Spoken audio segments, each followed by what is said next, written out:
Ngayong episode mga brothers, birthday nga ni Ermats, kaya naman naisipan kong ipasyal siya gamit ang FKM Coolser 500 natin na merong presyo na 238,000 pesos.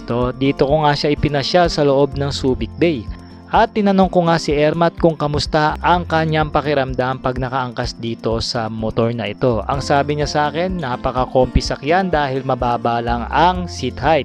At lalo na daw kung lalagyan pa ito ng backrest sa likod na siguradong mas komportable sa mga matatandang katulad niya. Masaya naman ako mga brothers dahil maganda naman ang feedback ni Ermat pagdating sa performance nitong Coolser 500 kung aangkasan kung sakali.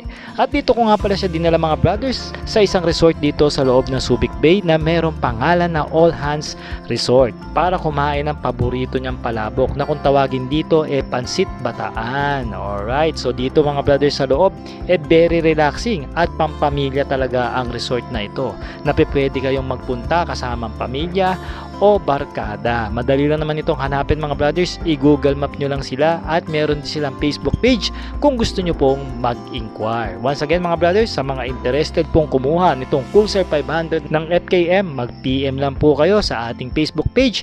Cash or terms, pwede ko po kayong i-assist.